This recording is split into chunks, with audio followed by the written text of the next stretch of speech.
Burimi në ujin e ftohtë tek tuneli mbetet një prej vendeve ku shumë qytetarë të Vlorës çdo ditë mbushin ujë.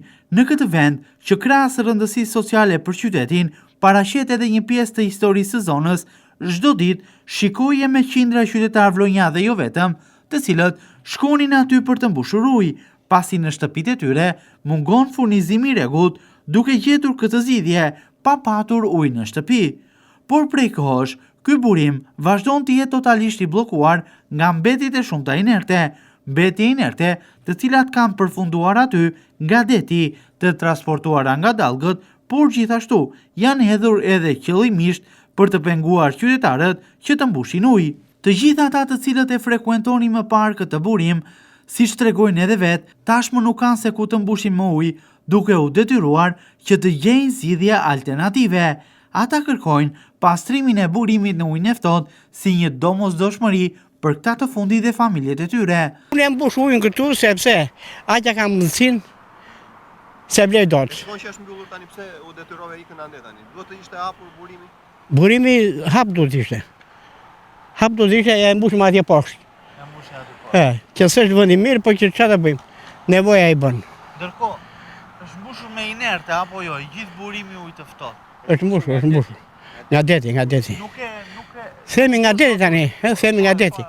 Themi nga deti, po. Nuk do të ujë aty apo jo? Jo, me zi mbush, shpërthen ujë, më poshtë. Më poshtë. Me vështirësi. Me vështirësi pak. Duhet hapur, e shet nevojshme të hapet? Po duhet hapur, kush të hapur, unë s'kam fuqi të hapur shumë. Duhet reagim, ha? Duhet. Televizioni 6+1 Vlora e ka ngritur shpeshherë këtë problematik, madje siç mësohet, pas disa kronikave të transmetuara, është deklaruar edhe publikisht se një firmë private në qytet do të merrte përsipër jo vetëm pastrimin e burimit në ujin e ftohtë, por edhe rehabilitimin e këtij të fundit. Do të krijojë një brez mbrojtës prej betoni krahas pastrimit që do të bënte të mundur që inertet mos të përfundonin sërish aty. Por pavarësisht se kanë kaluar më tepër se 30 ditë që nga ky projekt është lançuar, në zonë nuk është bërë asgjë. Kjo firmë, e cila duhet të kishte nisur kohë më parë punimet dhe do të realizonte këtë projekt, nuk ka nisur ende nga puna dhe nuk ka asnjë informacion përse ka ndodhur kjo gjë dhe nëse do të nisë ndonjëherë nga puna ose jo. Burimi në ujin e ftohtë, pavarësisht premtimeve se do të rehabilitohej, vazhdon të mbetet në të njëjtën gjendje. Gjithashtu, si shihet edhe nga pamjet, në zonë po realizohet tashmë edhe një tjetër projekt, të cilin sigurisht e ka po e njëjta firmë, e cila do të rehabilitonte burimin tek tuneli.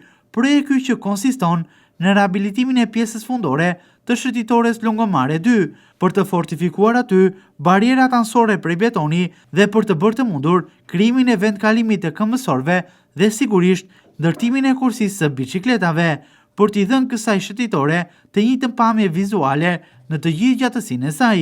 Në zonë, momentalisht këtë të premte, prej pamjeve konfirmohet qartësisht se aty punon vetëm një punonjës. Jo vetëm kaq, por mungojnë edhe makineritë e tonazhit të rënd për ta kryer këtë punë. Ky projekt ka mbetur pezull dhe pavarësisht se duhet të kishte përfunduar tashmë, aty punimet nuk po avancojnë as pak, duke qenë në vend numëro për gjatë gjithë kësaj kohe.